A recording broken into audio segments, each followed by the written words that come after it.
Hello, everyone, and welcome to Trauma-Informed Conversations, a space created by the Trauma-Informed Consultancy Services, also known as TICS, to explore what it really means to build systems and relationships grounded in care, connection, and humanity.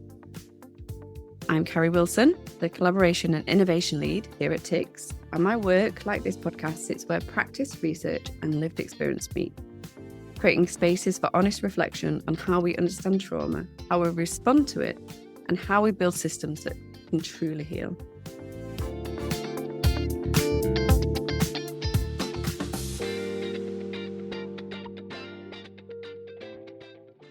Hello, and welcome to the TICS Trauma-Informed Conversations. My name's Carrie Wilson, and today we are joined by the lovely Dr Nikki Luke, who is a research fellow at the Rees Centre since 2012, and we're going to be talking about trauma-informed research and how we can, I guess, make people more aware of what's needed to do this, and also share some of your great research where you've been doing this. Nikki, I gave you a very short introduction. Would you like to add any of that? Thank you, Carrie. Thanks for having me on the podcast as well. I think that's a decent introduction. I've been working at the Rees Centre at University of Oxford since 2012, as you say. Been involved in a lot of different research projects in that time, all to do with children in care, children with a social worker, and those who have left care. Prior to that, my background is I have a PhD in developmental psychology, and I do not come from an academic background at all. First person in my family to get a degree. I used to be a travel agent for a number of years, and I actually did my degree while I was a travel agent. And while I was finishing my degree, and had to move back in with my dad and stepmom so that I could afford to keep studying. They had just been approved as foster carers. So I actually had a number of foster siblings. My dad worked for the church, so he had a larger house, so we got lots of sibling groups that came to live with us, and that was just a fantastic experience, meeting all these amazing children and having just a short period of time with them, sometimes a matter of months, sometimes a matter of years, and seeing them kind of flourish and develop and grow. And that was what really kind of piqued my interest in this topic for research. And you've done a lot. I was looking at your publications list. It's extensive. You've done a lot, and you've been leading a lot of the research in this area. So I'm really happy that you're able to join us for this really lovely conversation around trauma-informed research. Thank you. Yeah, me too. Yeah, I've had a lot. I think my interests kind of started in relationships, and I'm always interested in the kind of relationships and some of the difficulties in relationships that young people from who've experienced trauma can actually go through. And I think that idea of relationships and the need for nurturing good quality, trusting relationships comes up in all of our projects. Okay. And do you mean as an outcome, but also the way in which you carry out the research as well? Oh, that's a really interesting question. Yes, yeah. I think, yes, in terms of an outcome of interest, so thinking about, what are some of the difficulties, that was certainly my PhD topic, was around what are some of the difficulties that children of sort of junior school age, sort of 7 to 11, what are some of the difficulties they might have with peer relationships, and how can carers support them in that? But also, yes, as you say, I think it is really important for us as researchers to remember that this is a group sorry, I'm talking about a group, and I think the thing that we always need to say at the very outset is we're not talking about one big homogenous group. Everybody's all the same. We're talking about individuals. Yeah. But in terms of kind of, the demographic group of young people with care experience, in general, have quite a lot of adults coming in and out of their lives for short periods of time, who perhaps it might be difficult to develop trusting relationships with, will experience a sort of a feeling of lack of control over their lives, because a lot of decisions are not within their control, of where they live and who with and how long for and how often they can see birth family and which school they go to, and etc., etc., etc. So, we don't want to be, as researchers, another adult who's coming into their lives who will just be there for a very brief amount of time, will take what we need from them, will not show them what it was for, will not show them any kind of outcome of it. That is really not helpful to either side of that relationship. Yeah, absolutely. And I think I've definitely been involved in research projects over the years where, I've been a subject of interview, or in that sense, where that's definitely been a situation where you're like, oh, what happened to that? Did anything ever happen to that research? Was there ever a publication? And it's really, whenever I do get involved in stuff, I always read the paper. I'm like, oh, which one's me? Exactly. Yeah. If you represent what I said, I don't know. Yeah. I think you mentioned the word subject there as well. I think it was one of the things that really interested my degree was with the Open University, and one of the things that they really pushed and sort of emphasized was that we absolutely should not be talking about research subjects. Some people still do.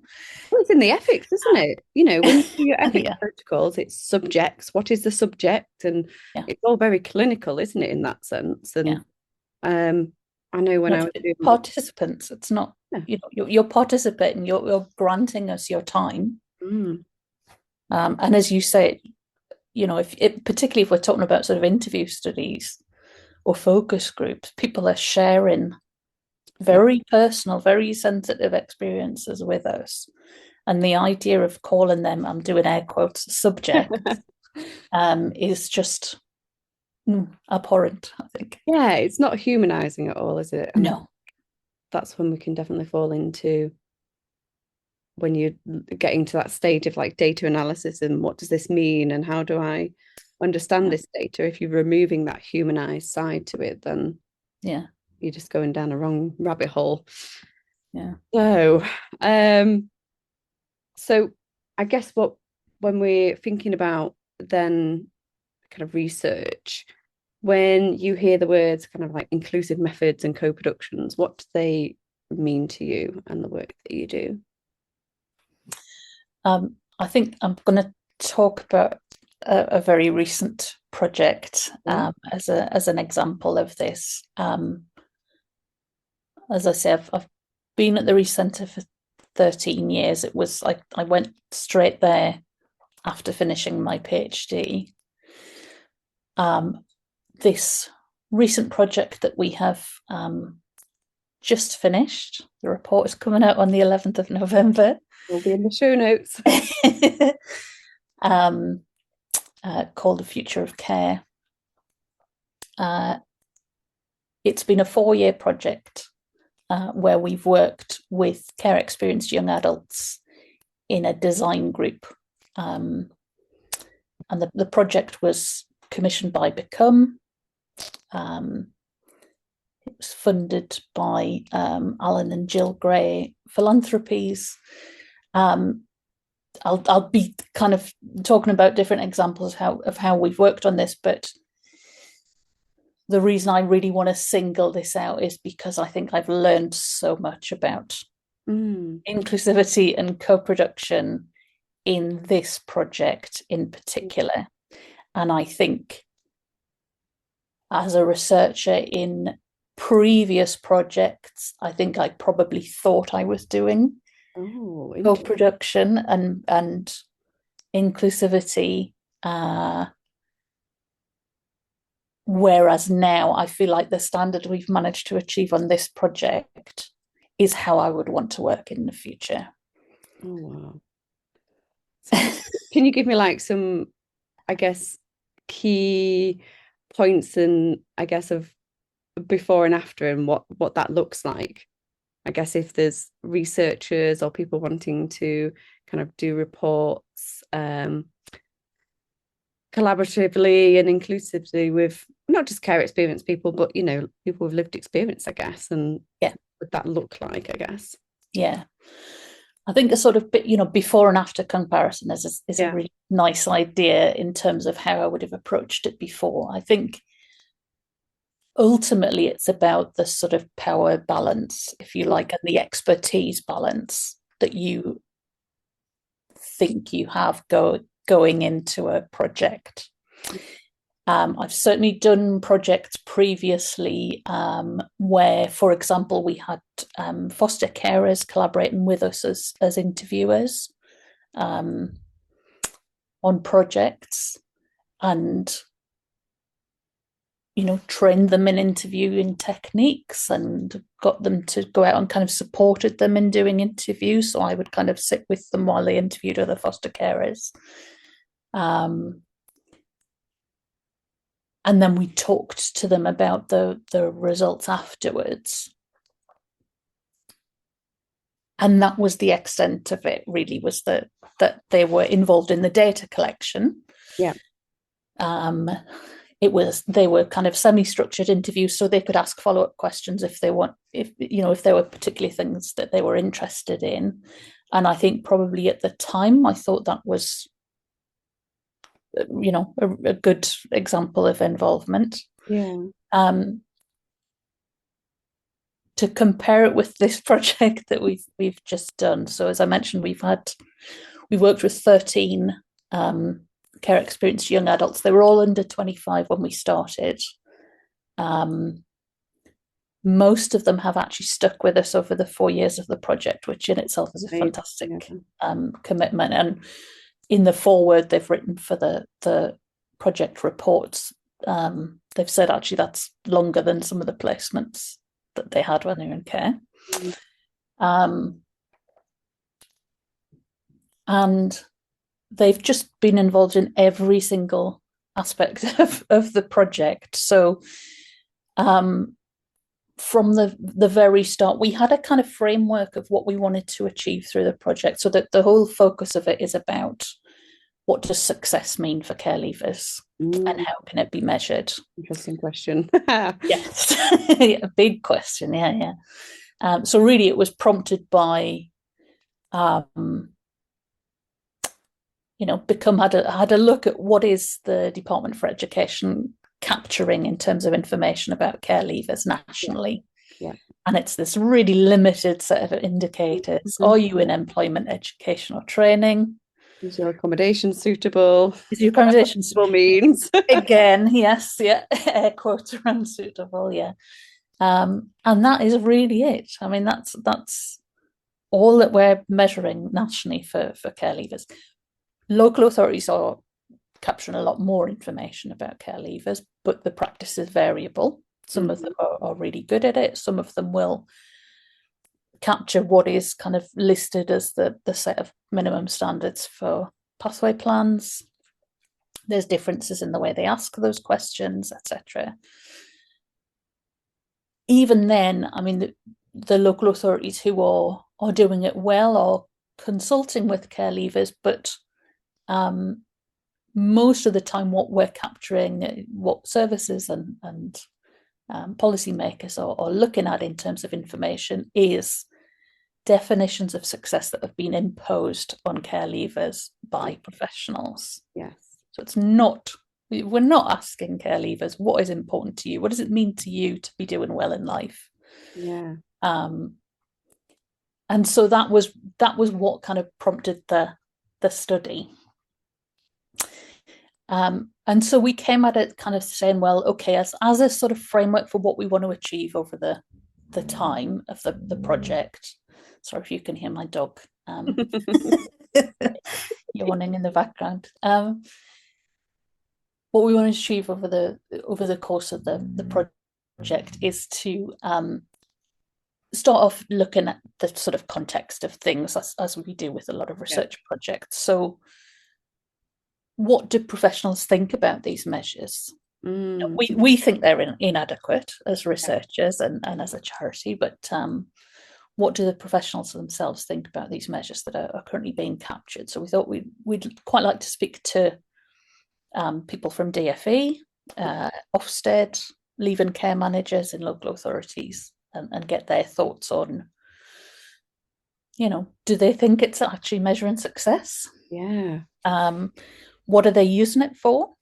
Yep. What do we do with the data? That's important. Are we using it to improve, or are we just collecting data and doing nothing with it? Who knows? Yeah. Is it just about performance management to see how they're doing as a service, rather than actually improving outcomes for young people? So, we wanted to set that kind of context. We also wanted to look at how has success been defined for all young adults, so not just those with care experience, because we thought the likelihood is, if you're thinking about success in young adulthood, again, you're not just talking about being in employment, education, or training, yes or no. You think about your children. If you think, oh, my children, are they successful? Are they doing well in life? I'm not going to go, oh, well, my kid's doing well if they've got a job. And it doesn't matter if they like that job, or if it's paying them enough to if it's paying them enough to live, if they've got a decent work-life balance. These are all things. Just being in a job is not in itself a marker of success. It's a first step, perhaps, but so yeah, we really wanted to kind of set the context at that stage. So in that sort of first stage of things, they were really involved from the get-go, and I have to say we were so impressed by this group of care experienced young adults on the design group. Were amazing from the outset. So we talked about how we were going to work together, and we always met online. And we always met online in the evenings because a lot of them had jobs. So accessibility of time and and become paid for their time as well. Become did bank transfers for them, so they got direct payment for their time involved. And just a quick question, because you said online, was there any conversational thoughts, I guess, around digital poverty and the potentials that they couldn't join because of that? Yeah, I mean, unfortunately, it was the only method that we had available to us. We were doing it over Zoom, so there was always the possibility that people could phone in, and in fact, just thinking about it, some of them did phone in sometimes. We had someone who was, I mean, this is how dedicated they were. One of them was a tutor, and would kind of dial in quickly in between sort of tutoring people so that they didn't miss out. So yeah, I mean, we could have expanded it further, I think, to include people who couldn't join in that way.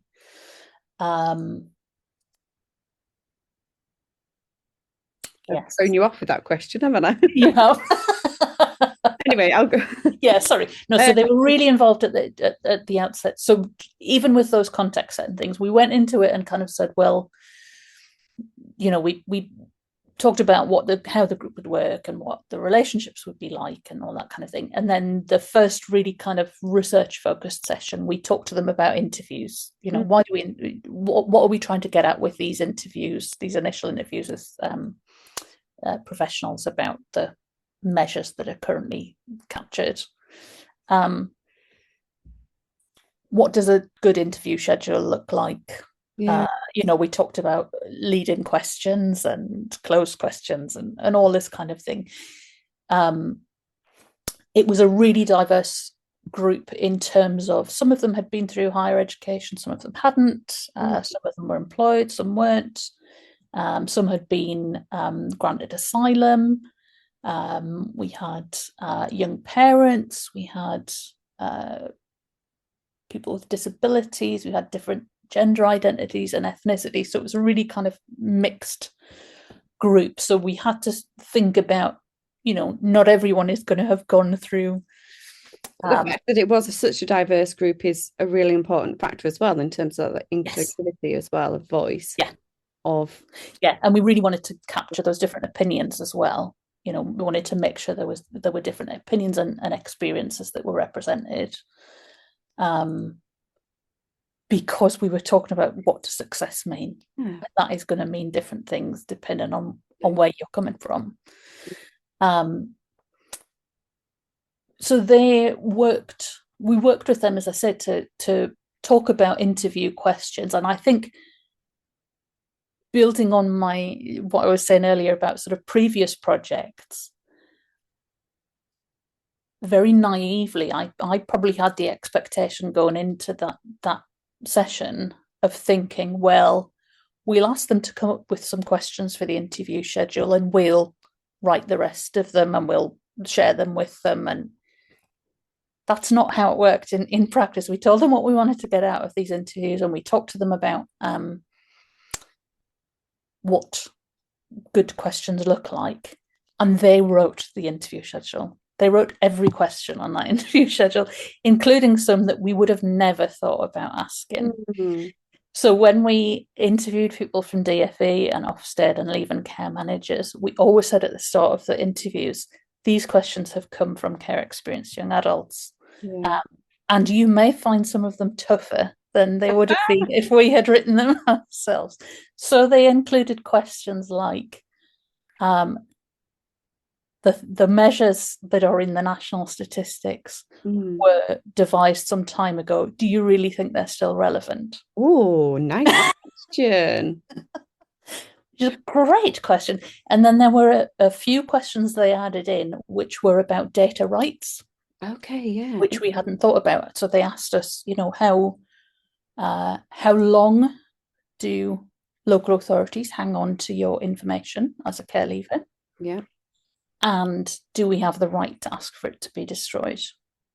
And I have to say, in the interviews with local authorities, of all the questions that we asked them, those were the two that they struggled to answer.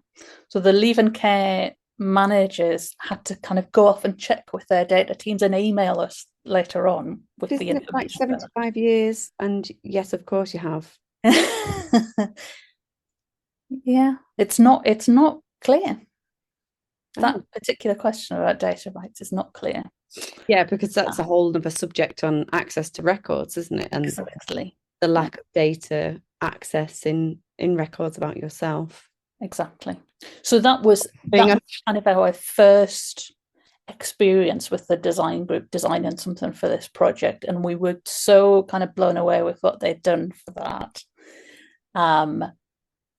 It really just raised our expectations of them, and they kept meeting and exceeding those expectations. So as I mentioned, we were looking at kind of existing literature about how success has been defined for young adults in general. And in the end, we had 5 members of the design group who worked with us to produce an academic journal article on that review. So they actually, we came back to them, we kind of picked out the themes from the literature, and we came back to them and we had a whole activity where they talked about different levels of need on Maslow's hierarchy of need, where those different definitions sat on there, and then they looked at what is measured by DFE nationally for care leavers, and where there's a sort of mismatch between what's measured for care leavers and how success has been defined for young adults. And they talked about what was really important in having them involved in that journal article was that they were really drawing on their own experiences and their knowledge of other care leavers' experience in thinking about, okay, what are some of these definitions of success for all young adults? Yeah. Which of those definitions might be particularly important for care leavers, or might be important in a different way for care leavers? So they were talking about things like education. Okay, I mean that is kind of, you know, one of the things that is measured, but it is, as I say, just, are you in education or not? They talked about why actually education as a marker of success for care leavers might look a bit different. You might be thinking about their starting point, because they might have missed out on a lot of time at school. They might have had to take GCSEs later. They might have had really negative experiences around school. And so we're thinking about, okay, not just are you in higher education, but is it an inclusive space? Is it a safe space? Do you have enough money to get by? Finance, that's my PhD. And also we had one of the design group members, I remember talking about, when you're in higher education, as a care leaver, there are experiences that you have that other people kind of take for granted. Which comes back to your idea of family privilege, which I really like that idea. But things like parents turning up to take them for dinner. Yep. Which just really kind of, you know, highlights. Yeah, the little things that really, if you're just thinking about the academic journey, Yeah. In that, are you saying, oh, they've got people coming in and taking them out for a meal, or oh, it's the end of term, so they're going to drive them home. Where is home during the holidays? Exactly. All of those little things that are very often just Yeah. thought about. I mean, there is a lot of work, obviously, in this to support, but yeah. Yeah. And even just what they were saying, this sounds like, if you were coming at this from outside, this sounds kind of materialistic or trivial or whatever, but it really isn't when you think about why they were saying this. They said, when you're getting ready to go out or whatever, do you have the good hair straighteners? Comparing yourself to other students as to whether you have the good hair, because the good hair straighteners for them, again, I'm sort of doing so many air quotes, the good hair straighteners for them, and access to the good hair straighteners for them, was about finance. And it was about having that sort of expectation that you can treat yourself to luxuries like the good hair straighteners, rather than having to go for the cheapest ones, because that means you can then pay the bills. Yeah.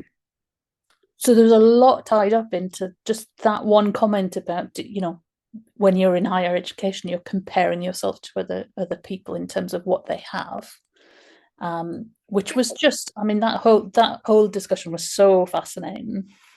It goes beyond just higher education as well. If you're Absolutely in college, and you're trying to do your college, course, but also you have a home at home, and can you even afford to get to college? Because you've got all of those things, and I picked up with that in my research too, and particularly when you don't have much choice about where your accommodation is. So you might end up living in supported accommodation, or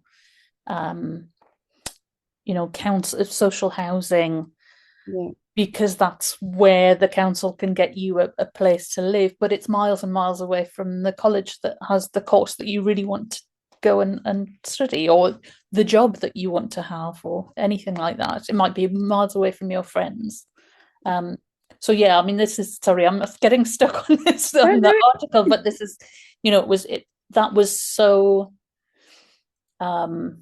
that was a fantastic experience writing it with them. And I think, I can talk a little bit about how we try to make that as inclusive as possible and try to get them involved as much as possible. So we had, as I say, for the sort of analysis, section of it, we had this online meeting, and we used Jamboard online, which unfortunately has closed down since, but any kind of whiteboard thing would work. But it was just a really kind of interactive activity where they were thinking about the different levels of need and where these different definitions of success for young adults might sit. What they were really excellent at was giving each other space and respect, and encouraging each other to contribute. There was a lot of, because, naturally in any group, you'll have some people who are quieter than others. They were really great at encouraging each other to talk. What do you think about this? They really were kind of leading it in that sense of not just leading on, actually, this is what we want to define and question with the research, but actually creating a safe space for each other as well, and facilitating that space. So I guess as a researcher, was that a quite strange experience to just step back and just, I guess, have the space and just let them go at it, I guess, in that sense? It was strange in the sense of it was something I hadn't experienced before. But I think that's probably because I hadn't put the conditions in place for that to happen before. It was amazing. I mean, my colleagues will tell you that myself, and I should say Dr. Anya Kelly, who is a care experience researcher at Oxford, was my co-researcher on the team, and actually led on the writing of the final report as well. And she was fantastic, and it was great. I think it was great for the design group that they knew one of the researchers had care experience, and we had a care experience participation officer at Become who was in with us on all the sessions as well. Because there's a level of trust that comes with that as well, isn't there? Of saying, actually these people understand. I had that, with my data collection and the research that I've done around, people even saying, well, I know I can say this and there's not going to be any judgment because you understand. And you're not having to feel like you have to over explain or caveat of, oh God, are they going to think about me differently if I share this information? So do you think, in terms of research that you've done previous and in this method, that you then were able to get a much deeper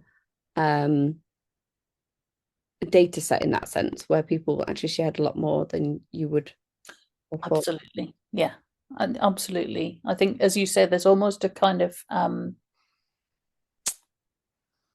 not a shorthand, but there's, if you go in as a non-care experienced researcher to talk to people with care experience, there's almost a kind of period of setting up and rapport building, and that sort of this is who I am and this is what I understand about your situation, and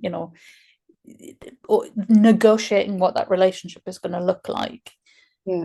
Whereas I think the great thing was that Anya did the focus groups for this, the first round of focus groups for the larger project, and was able to go in and say, I'm care experienced, and that almost gave a kind of, it wasn't like a shortcut in some ways, in terms of there didn't have to be that same sort of negotiation, as you said, that it was sort of, great, I can tell her about this, she'll understand this, I won't be judged for saying this or this, and I just think we got, I mean, the data that we got through, so I've mentioned the first bit of the project, which was the sort of context setting. How we went about gathering the data and getting the data set that you're talking about was, we did focus groups with care leavers in different local authorities. Again, a really diverse group. So we had, I'm thinking in particular there was one focus group where there were a lot of asylum seeking young people in there, so it was great to have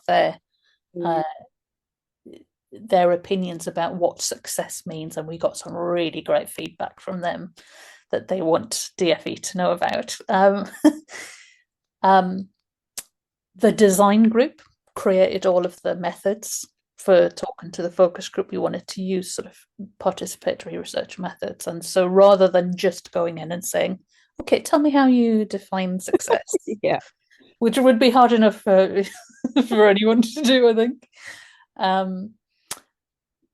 So what they came up with was, first of all, asking people if they wanted to bring along an image that represented success to them. And so we had a few people who brought along, like there was an image of somebody meditating, and they talked about how success for them was about coming to terms with their past, being at peace with themselves. And that was what the image represented to them. Which was great. There's someone else who had a video as well. They were really interested in music production, and that was what it represented. Success represented being able to do that. Truly individualizing then and giving them that freedom to just and that's a really great way of having that participatory method of an item or a photo that can help inspire and actually give information and I think that freedom is so important, especially if you're trying to create like a trauma-informed space. I mean, the other thing, thinking about trauma-informed, the other activity that they had was thinking about what does a successful care leaver look like. So they thought, they talked about examples of people who had been famous people who had been in care. And they also talked about a successful care leaver in general. What would that look like for you? And I think for some people, what that allows you to do is distance yourself from any potential re-traumatization around your own experiences and thinking about, in general, care leavers, what might that look like?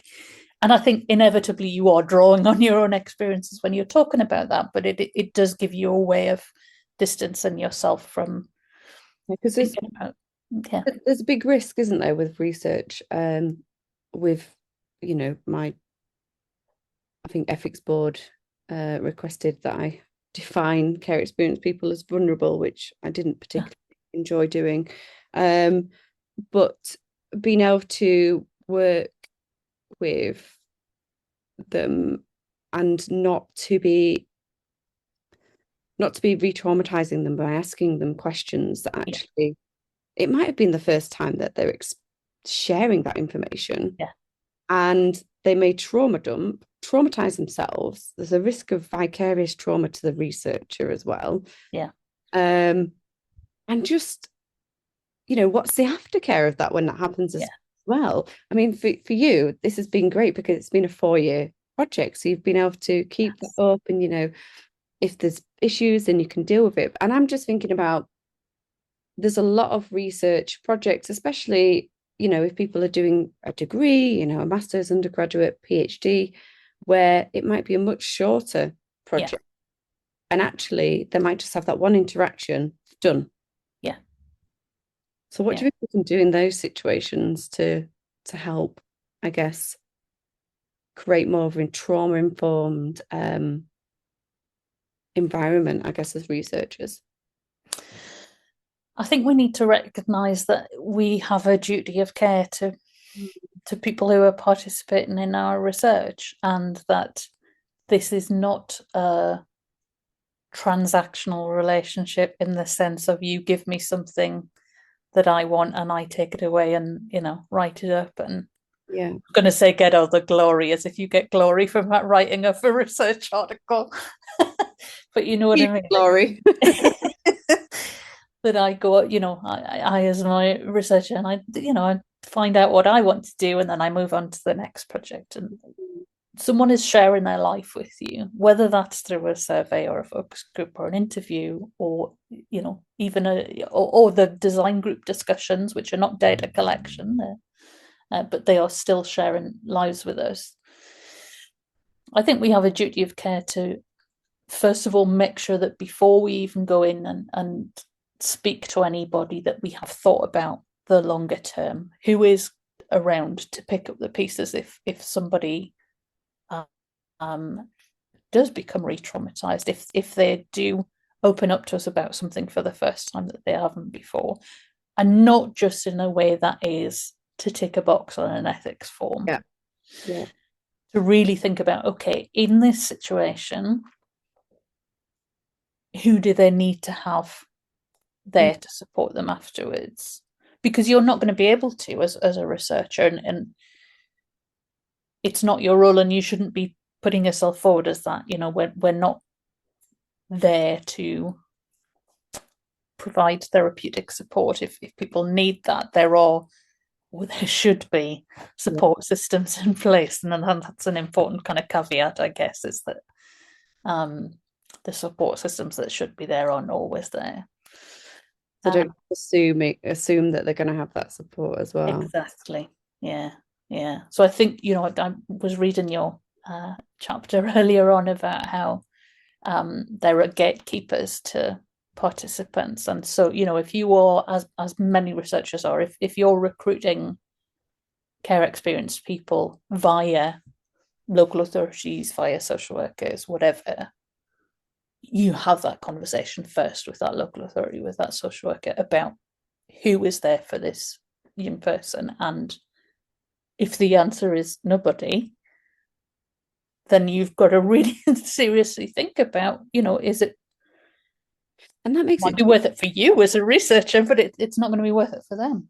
And that's a tricky line, isn't it? Because if you're wanting then to be inclusive of the research and to be able to make sure that maybe those people who haven't got the support and actually need those voices kind of uplifted to say, hey, this is who we need to be supporting more and how we can do it. Or maybe the people who actually have the least support. It's a tricky line, isn't it? It is, yeah.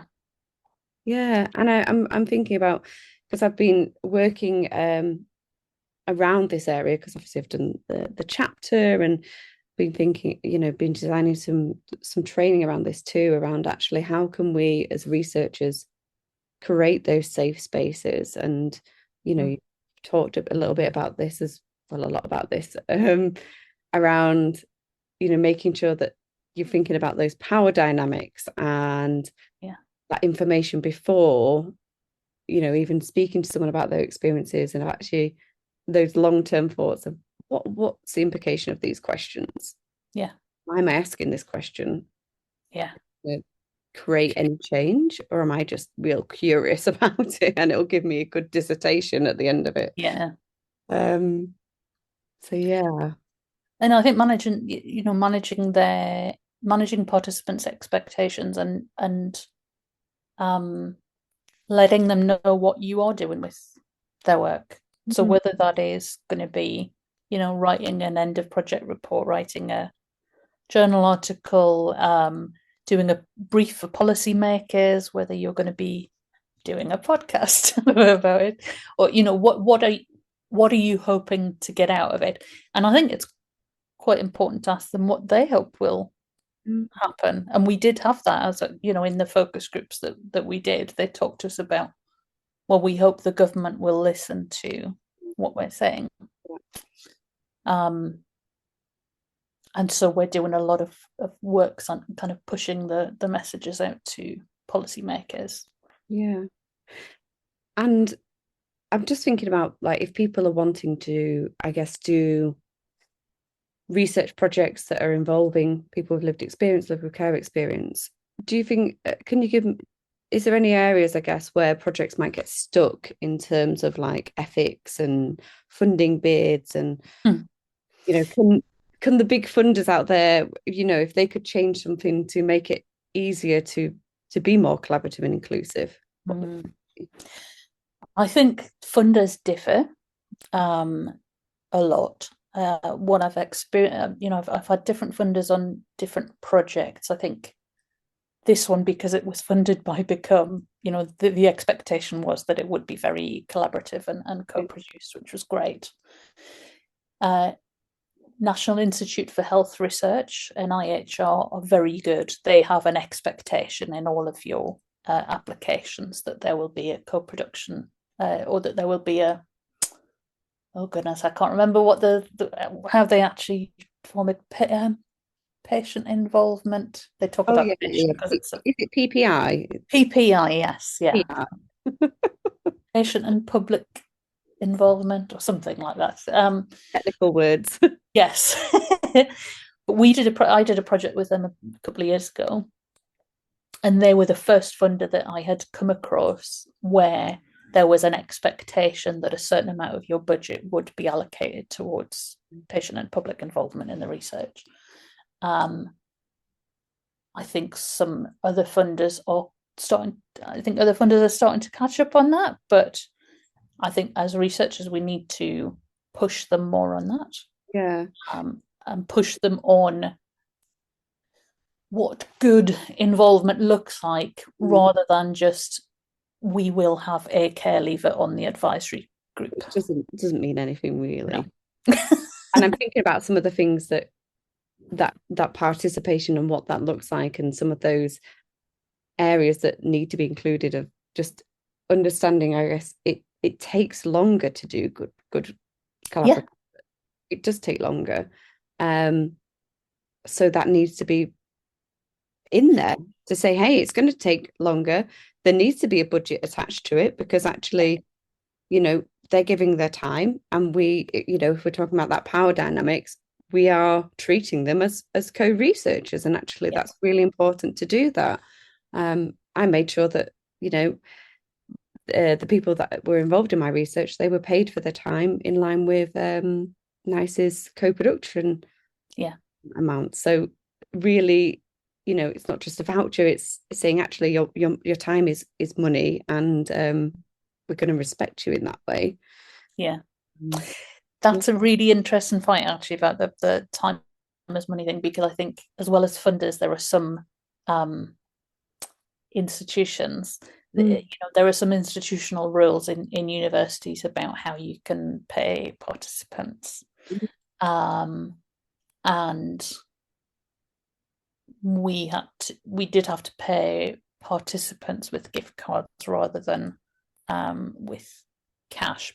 But so what we did was, rather than saying, here is the gift card that you will have, we went along and said, here's a list of 30 different kinds of gift card, which one would you like? And we asked every single participant. So we ended up ordering 2 Nike ones and 1 Amazon.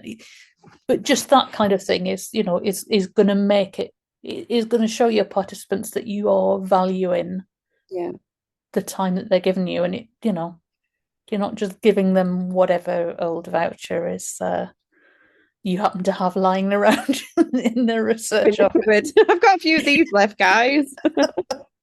Yeah, absolutely. And I think, if you're then, you did say that the members on the team, though, they were paid.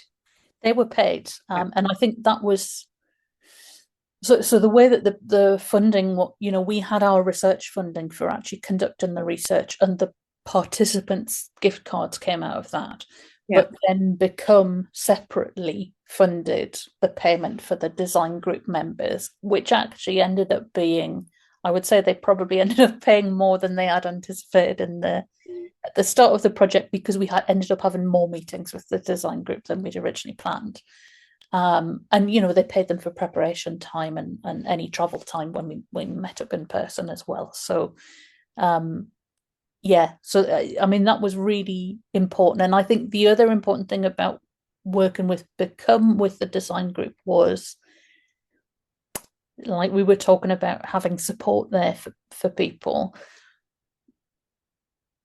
Over a 4-year period, members of the design group had challenges in their lives that came up.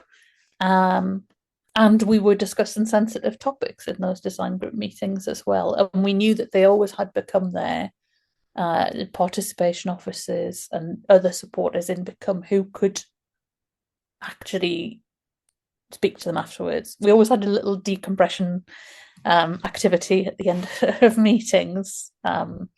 Henry, who was our participation officer for most of it, she was fantastic at coming up with wild and wonderful activities for us to do. But yes, we knew that they were always there. And if there was anything came up in the meetings that, perhaps someone said something that I might be a little bit concerned about, I knew I could message Become afterwards and say, can you just pick up with that person and make sure they're okay? Yeah. So if we're wanting to do research, and this came up in another podcast that the listeners will be able to listen to with Sophia Alexandra Hall and her piece of work looking at how journalists can do better jobs around care experience. And a really big part of that is actually taking the time with people and not just wanting to zip in and zip out, because it's you're not going to get the information that you want. You are probably going to re-traumatize or traumatize in that environment. So that long-term kind of, if you're wanting to do research in this area, then make sure it's long-term and they have that support around them. Yeah. And I think the other thing for that has been really important for me in this project has been that it's not just been a one-off process of consulting with people. It really has, it's been a really iterative process. So once we kind of got these definitions of success, we took them back to the design group and they used them to design a survey that could be used really to prompt conversations between personal advisors and care leavers around how things are going in their life. So possibly to feed into pathway plans, or, just to give an idea of where they might need a bit of support. And crucially, a question that is not currently asked. Yep. What is important to you right now? So, maybe at one point in time, it is important whether you're getting into university or not. But actually, it may just be important to you whether you have a full fridge at the moment, or it may be important to you whether you can manage to make your appointment with your PA, or it may be important to you whether you have made some sort of inroads in repairing relationships with birth family, or there's so many areas of life that can be important to you at different times. And so they came up with this survey, and then we went back and did another round of focus groups, and we said, this is what we've done. Some care leavers told us this. We think it means this. What do you think? So it was that kind of check-in, understanding check-in, I think, was so important, rather than just, let's go and collect a bit of data from these focus groups. We'll interpret it. We'll say what we think it means. It was going back and then, so we got some feedback again from the focus groups, and then tweaked the survey a bit, and then we got some people to test it out, and I interviewed them while they were completing the survey.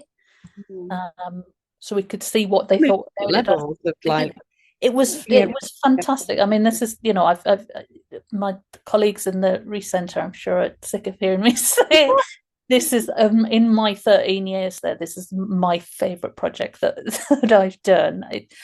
Every single meeting, every bit of data collection, I came out buzzing because it was so exciting to be involved in something. It helps you as well then as a researcher to actually really just amazing. That too. And when you were talking about success there and bringing back that term and helping, or anything, I guess, and taking it back to the group and saying, actually, do you agree with this, etc. I remember, oh God, it will have been a while back now. I think it was when I was doing my master's. I was looking at success because I was looking at kind of care experiences, and I found an article, and somebody had written, was defining success, and they had taken this booklet that the NICE NIAS, I think it was, charity, I think they've changed the name now, had written with care experienced people around their education and what they were doing. And I'd actually like I had a piece in a little chapter in that. And this person had written what success was from this like booklet on their people sharing their educational journey. And I remember just being like, that's not what the data was collected about. That's not what this booklet is. How can you then try and define what success is if that was never what the data was about? Yeah. It was to help people understand a little bit more about the journeys of education for caring people. And then this person had gone, oh, well, this success, da, da, da, da, da. And I was like, and because it was my voice in there, I think I was a little bit more like, hey, you've misrepresented what I was writing there. So the fact that that's been included is really, really amazing. Yeah, it as I say, everything that we ended up doing on this project, they're all kind of procedures and policies that I would take forward to other projects, whether that is around care experienced people or foster carers or people working in the local authority. I think all of it is has been a just amazing learning about how to actually do the research project, as well as then the sort of exciting findings that we had as well. So moving and hope of what for the listeners, if they want to be able to do this with the work that they do, and that could be in local authorities too, if they're wanting to make changes, I guess. What are 3 kind of practical things that our listeners could do to embed co-production in a study or a service, do you think? Oh, that's a really quick recap, Okay, so I think first of all is we've talked about recognizing that real co-production is going to take some resources. It's going to take some time and it's going to take some money. Yep. But it is a really important bit of any work that you do. And so you should budget your time and your finances to actually be able to enable you to do that properly. Yeah. So I think that's the first thing, because that's if we're talking about research or practice, you're going to have to write this into any sort of plans that you've got. The second thing I think is about you're restricting me to 3 things here. That's difficult. I had another couple in the end, don't worry. The second thing I think is around looking at how do we address that power imbalance going into things, and whether that's for the design group, I mean, as well as sort of getting them to I think we gradually gave them more and more responsibility as we went through the research design activities, because they just absolutely grabbed that and ran with it and flourished. But also they were, from the outset, they were co-chairing those meetings as well. So I think as we would want to do for anyone with care experience in general, I think for this type of work, we should have high expectations. Love that. I talked earlier on about how I think, looking back, I didn't have high enough expectations going into this. And that was all about me. That wasn't about them at all. That was all about me going into it as a researcher. So, have high expectations about what you can achieve and what they can achieve and contribute. And then the third thing I think would be, I think the really important thing for me has been that it's been an iterative process. So it's never just been a one-off thing. This really has been 4 years of going back and forth and, checking, understanding, and what checking meaning and what can we do with this next, and okay, well, we'll do this, but then we go back to another group of people and check on that. And it really has, whatever happens with the survey at the end of it, whether that ends up getting used by local authorities or not, I think the whole process of producing it has been a fantastic experience of, as I say, comparing it to what I've done before in other research projects, this has been co-production. There's just no comparison with anything that I've done before. Yeah. Amazing. Thank you. And there's some really great kind of key things that anybody can really take away into quite a few different areas, I would say, in sectors. They aren't difficult things to take into account, really. No, I mean, there's, local authorities, for example, do consultation around things. If they're setting up youth hubs or anything, they might go and consult. But that shouldn't be a one-off. It shouldn't be a survey that you send out to people. Yeah. You should be following that up. Yeah. And involving people maybe in those findings too. Yeah.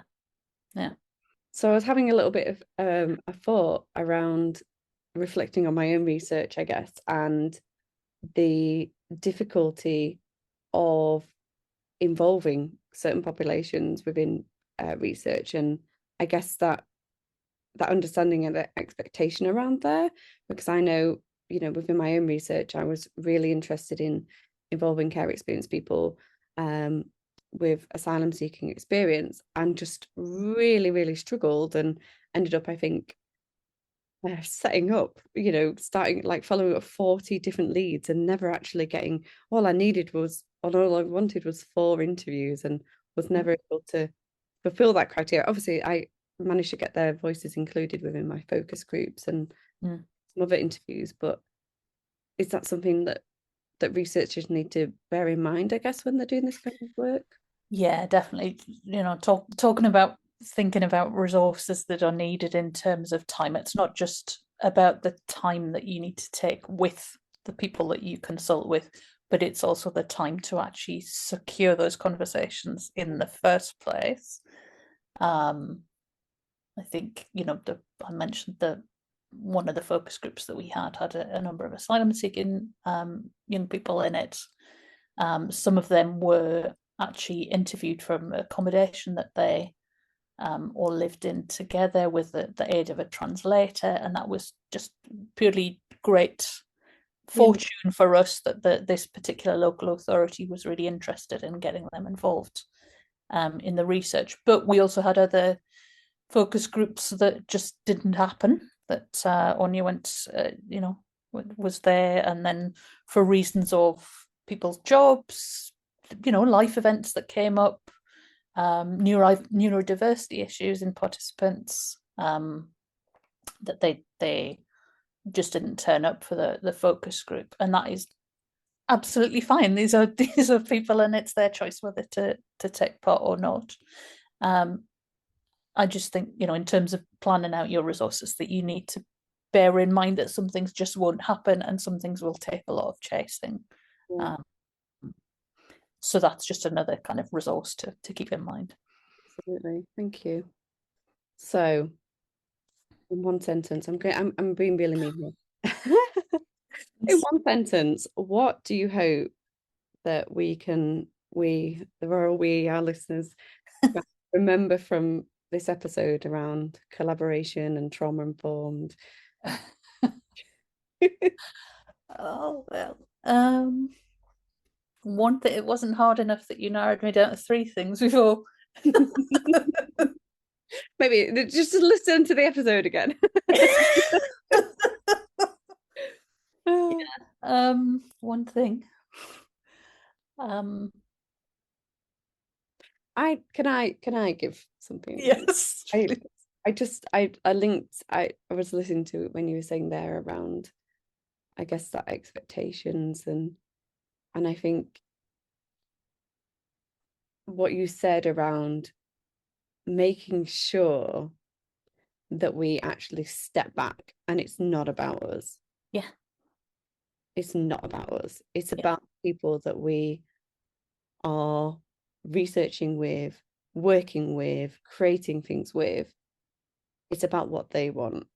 Yeah. And actually, our ego has to just step away and say, Thank you. That's a really nice, yes. And being willing to, and I think part of giving up that ego is being willing to be guided in a different direction. Yeah. So that, you know, if it is, if we're talking about truly co-producing things, going in with your expectations and going ideas. in with your expectations and going in with a pre-specified, very specific plan of what you want to happen and what is going to happen on this project, you're not going to get the most out of that, and it's not going to be real co-production. We had no intention of writing the journal article with the design group from the start, but they were so amazing and really wanted to get involved in it, that it just felt like a fantastic opportunity. And actually we ended up with a much better journal article than we would have ever written as researchers. You know, and in terms of the way that the survey went and all this kind of, yeah, I think giving up that ego is a really good Great mistake. it's a really good mistake. Yeah. Yeah. I love that. Well, this is a long one and I've kept I know, for a while. So I think it's time for us to close out, and I hope that everybody has thoroughly enjoyed this conversation and learnt some amazing stuff. And all the information about this great research project will be in the show notes, and people can go and find out a little bit more about the methods that you've used. The article's already published, so that will definitely be linked.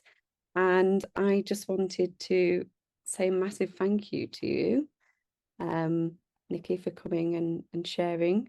And yeah, hopefully we can create some positive changes in the world of research and practice, when we're thinking about trauma-informed, I guess, data collection research in a collaborative, because collaboration is so important when we're thinking about trauma-informed work. Yeah, and thanks so much for inviting me on. I think you know, what we've discovered is that I could talk all day about this. Hey, so could I, but we have to, you know, this is a running theme with these. I have to close them off at some point, so